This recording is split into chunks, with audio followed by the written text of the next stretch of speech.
la nebulosa que pasó, porque algunos lo atribuyen a que había muerto un militar muy querido por la oficialidad y que a raíz de eso se había preparado un supuesto accidente de salud que pegaron de nivel. Usted que fue el sucesor legítimo de él, ¿verdad? Nos puede contar. Sí, yo bajé la montaña para ir a matar a todos los si hubiera tenido que ver con ese atentado, pero no, bajé con 5 sandinistas, por cierto, que estábamos entrenando nosotros aquí. No estaba el Comintern y los rusos aquí entrenando y recibiendo órdenes de Fidel y de Che. Nosotros se nos ocurrió que pues, había que apoyar a los nicaragüenses porque Turcio estuvo preso en Potún a Carlos Fonseca Amador. Y Carlos Fonseca Amador le habló a Turcio de las guerrillas, le habló de Sandino, le habló de las guerrillas, le habló de la derrota de los gringos, le habló de Somoza. Turcio ya tenía un antecedente de eso. Cuando nosotros empezamos las acciones, los sandinistas nos buscaron y yo estaba entrenando 5 sandinistas por orden de Turcio Lima cuando el accidente, que yo lo he escrito y sale en la revista Crónica el día de hoy, mañana lo pueden leer, un análisis crítico del 13 de noviembre, porque hay que desprender 2 cosas. Uno, la primera etapa en la que los militares que dirigieron eso fueron coroneles que a lo mejor tuvieron contacto con Paz Tejada, a lo mejor no, que no siguieron después del 13 de 1960. Sí. El 15 ya no tuvieron nada que ver, muchos de ellos se fueron a sus casas, y otros estuvieron hasta con Arana. Y otros después de eso. O sea, no eran comunistas, ahí no había que los rusos, que no sé. Vamos a la parte final del punto de vista de hoy, comenzando con el comandante César Montes, militante de las Fuerzas Armadas Rebeldes FARC, y con el licenciado e historiador Óscar Platero, también militar en situación de retiro. Comandante Montes, le lanzaba a usted una pregunta antes de la pausa correspondiente al licenciado Platero, en el sentido de que qué había sucedido realmente con esta muerte que quedó una nebulosa del comandante Luis Turcio Lima. Bueno, él puede decir lo que quiera para poder desvincular todo el sentimiento patriótico nacionalista y renovador del 13 de noviembre para descalificarlo. Eso es lo que se estila. Entonces, por ejemplo, nosotros podemos decir una cosa: el 13 de noviembre fue la insurrección militar de los militares más dignos del ejército de Guatemala. De casi todos ellos se puede revisar su hoja de servicios, y sobre todo el capitán Alejandro de León, que era un hombre que cuando fue de la escuela politécnica que él dirigía ahí, era el jefe de compañía. Turcio Lima fue su alumno. En cuanto a mí me dijo, por ejemplo, Turcio Lima, una imagen que se me grabó mucho, me dijo: y cuando yo supe que Alejandro León estaba metido en la rebelión del 13 de noviembre del 60, yo dije, eso tiene que ser algo bueno, porque es un hombre recto, porque es un hombre digno, porque es un hombre... No se puede concebir a los miembros del 13 de noviembre robando el banco y el IPN. No se puede concebir a los miembros del 13 de noviembre entrenando a los Zetas de México. No se puede concebir a los miembros del 13 de noviembre enlodando su uniforme con sangre de mujeres y de todos que han aparecido en muchos cuarteles. E incluso, si se quisiera dar una respuesta perversa, se podría decir: ¿por qué no enfrentaron a Turcio Lima directamente para matarlo en un combate que siempre salió victorioso, sino que prefirió el ejército hacerle un sabotaje al carro? En todo caso, era el comandante Turcio Lima, le estaba haciendo gordo servicio, le estaba haciendo el caldo gordo al PGT. Y en todo caso, el que se sintió ofendido por la muerte de un oficial muy querido no fue el PGT. El capitán Amezquita fue un capitán que murió en combate, no murió a traición, no murió en un atentado, murió enfrentado valientemente con nosotros, y nosotros lo sentimos mucho porque Turcio Lima tenía contacto con él. Y cuando se ofendió el ejército por esa muerte, entonces ¿quién debió haber hecho? Si es que fue un atentado, ¿quién debió haber hecho ese atentado? Era el ejército. Y muchos del ejército lo han dicho, entre los rumores que se especuló, es que era una bomba que había puesto un oficial del ejército, porque el carro de Turcio Lima al volcar explotó. Hubo una sobreviviente de ahí de eso, que por cierto después se casó con Rolando Morán. Le preguntamos 20.000 veces a la tita cómo fue. Ahí iba su sobrina, murió su sobrina, la tita salió y nos dijo cómo había sido que Turcio se durmió, se volcó, etc. Yo sigo diciendo, calificando como lo veo, un misterioso e inexplicable accidente automovilístico, así es como nosotros lo vemos hasta este momento. No como como un atentado del PGT para con el Turcio Lima. Interesante. Ahora, sáquenos de la duda ustedes desde la visión que tiene cada uno. ¿Fue realmente la guerrilla movimiento socialista comunista? Porque la historia se está reescribiendo y actualmente dicen que era un movimiento eminentemente capitalista. Lo que pasa es que solo falta que digan que también era Robin Hood el que estaba dirigiendo el movimiento, ¿verdad? Sí, casi Robin Hood. Lo que sucede es que, Casi póngale, por Robin ejemplo, usted dijo que me iba a dejar hablar, ¿verdad? Bueno, entonces, cuando lo que no dicen ellos es que, digamos, el Mini Cooper de color amarillo, que había surgido como fruto de una extorsión que habían hecho las FARC a una venta de vehículos aquí en Guatemala, a una distribuidora de vehículos, a Turcio no le gustó el color. Entonces, oficiosamente los teoriquitos con los cuales él tenía una gran diferencia, porque él comandando, digamos, la guerrilla Edgar Ibarra, había sido criticado y había tenido grandes diferencias con el Comité Central del PGT y con quienes dirigían el PGT, de la cual el señor César Montes fue miembro del Buró Político de la JPT. Entonces también ellos sabían, digamos, de que el PGT formó una alianza con ellos en las Fuerzas Armadas, pero se desvinculó después. Ellos muy cómodos aquí en la capital, estaban como siempre tras una computadora, en ese entonces máquinas de escribir lero, hablando bohemia en un bar de estos tradicionales, pero ellos la logística no se la dieron al frente, y eso lo sabe bien él. Entonces prácticamente con un Ricardo Ramírez de León que se perdió la carabina cuando tomaron Panzós, cuando llegaron a Panzós, ¿verdad? Entonces sí que era el comisario político del frente. Entonces eso prácticamente era un remanente para la guerrilla de Ibarra. Había una fuerte polarización entre ambos, eso nadie lo va a reconocer. Y lo que sí es cierto es que ¿por qué no cargaba seguridad Turcios ese día? ¿Por qué nadie lo estaba manejando? Yo sí puedo contestar eso.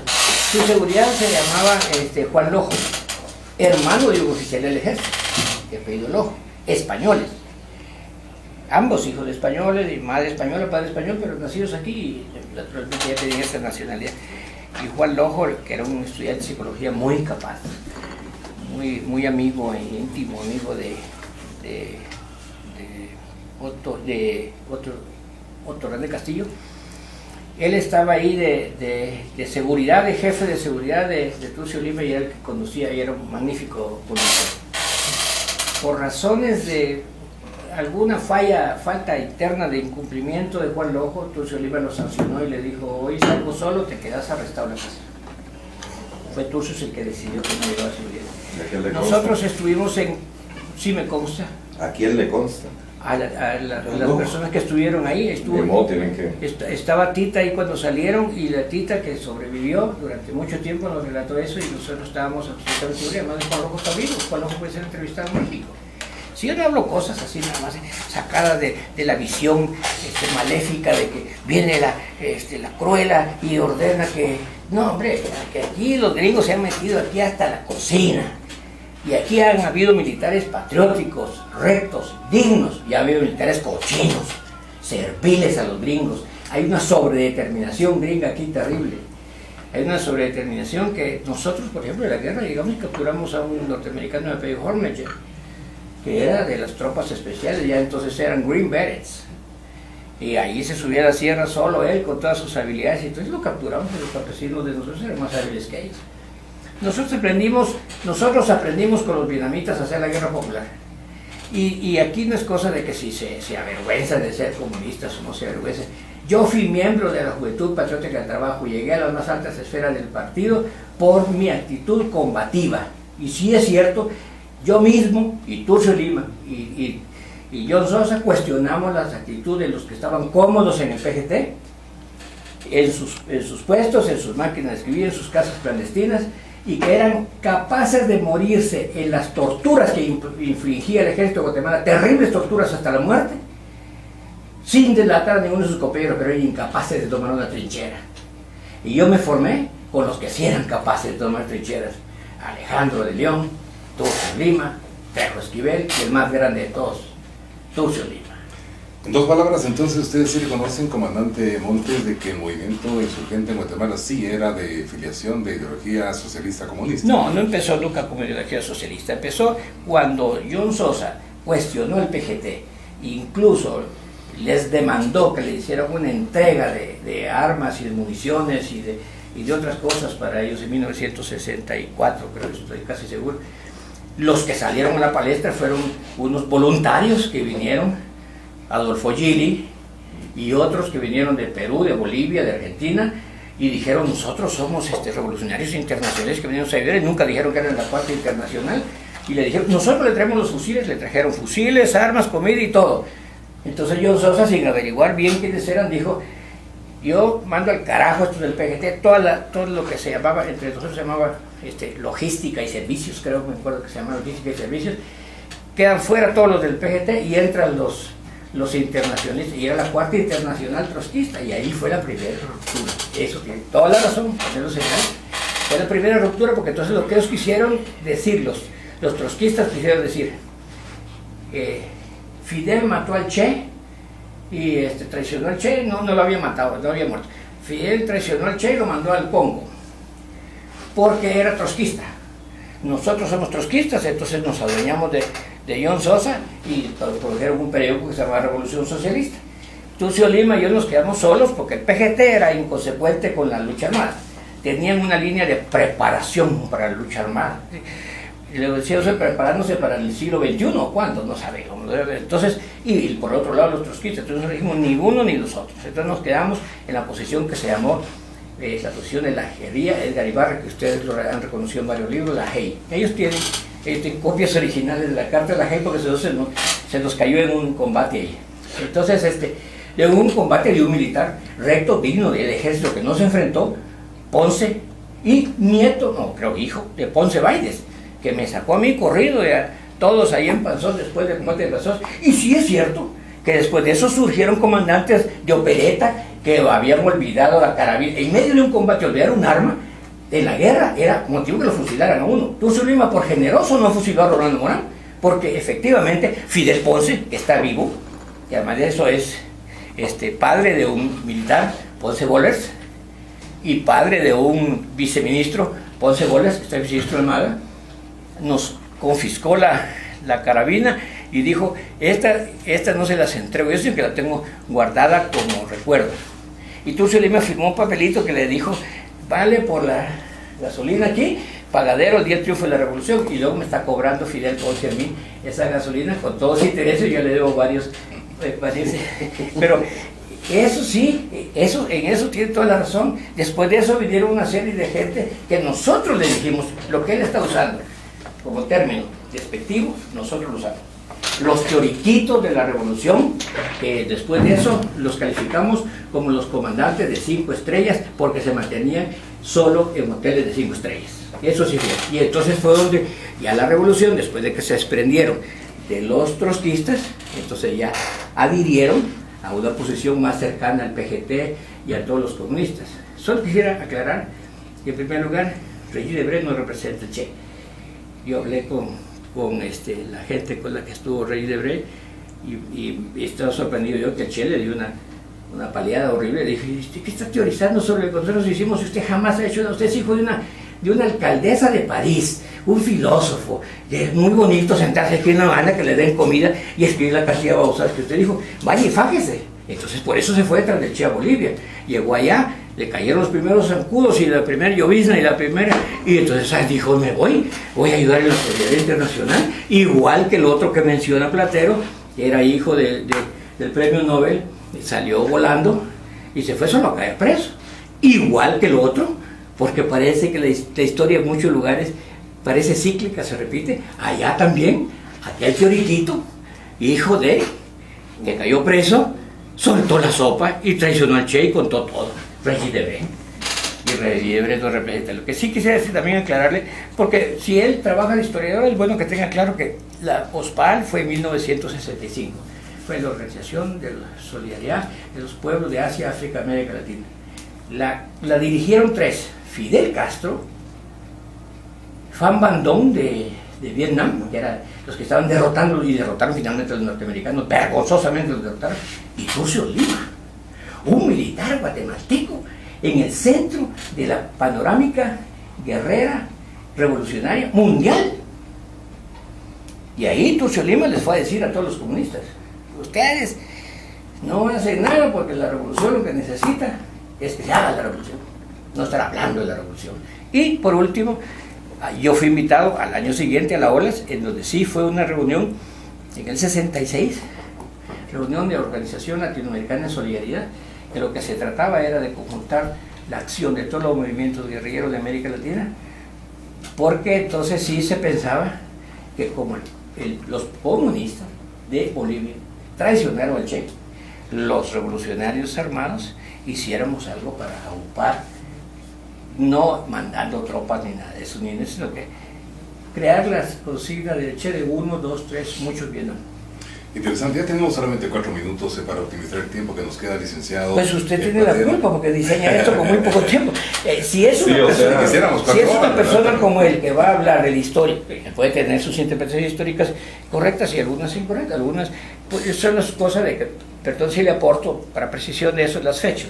No, sí. Es que yo no mencioné OSPAL, yo mencioné solo OLAS. Para optimizar el tiempo que nos queda, licenciado, desde su punto de vista, ¿considera que valió la pena este enfrentamiento armado, esta guerra fratricida entre hermanos aquí en Guatemala? ¿Hemos logrado algo al día de hoy? No, para nada. Yo solo quiero, puntualizar que, me da la razón don César Montes cuando dicen de que, cuando yo digo que sí fue un movimiento de orientación marxista-leninista, porque él, como miembro del Buró Político de la JPT, de Carlos Ramírez de León como comisario político del PGT, estaban, como parte de ese partido comunista, porque no es, para los que no saben qué es PGT, ¿verdad? Dentro de la dirigencia, de la guerrilla de Edgar Ibarra. Aparte de ello, cuando, se utilizó el seudónimo de Víctor, ¿verdad?, que ingresó, con las NORC, que después, cuando los estaba esperando Luis Gurriarán en Santa María Ceja, y prácticamente ellos estaban utilizando, la táctica vietnamita, supuestamente, y cuando se peleó con Rolando Morán, porque lo había desobedecido, e ingresó a territorio nacional, él le puso seudónimos de vietnamitas, a las regiones, a la región de Tierra Fría. Primero fue Viet Minh y después Ho Chi Minh. Entonces la relación internacional más clara no puede ser. Él fue miembro del EGP, fue miembro de la Dirección Nacional del EGP, fue purgado de la Dirección Nacional del EGP por Ricardo Ramírez de León y otros, después del secuestro, de que él participó en el secuestro de Roberto Herrera Ibargüen, ¿verdad?, en donde falleció su pareja, que era Cecilia, o sea, Clemencia País Cárcamo. Entonces, prácticamente, la ligación está bien clara. O sea, no pueden decir de que fue un movimiento de generación espontánea, ni por la pobreza, ni la inequidad, ni etcétera, etcétera, cuando sacan la guitarra, sino fue un movimiento ideológico dentro de un contexto geopolítico. Ahora, respondiendo a su pregunta, ninguna guerra entre hermanos es buena. Definitivamente el enfrentamiento solo le puede interesar actualmente a los ONGeros que viven, que tal vez la montaña más alta que conocieron fue la montaña rusa, ¿verdad?, en el Parque de la Industria, y que viven prácticamente de hacer negocio de lo que les mandan los europeos y la izquierda norteamericana.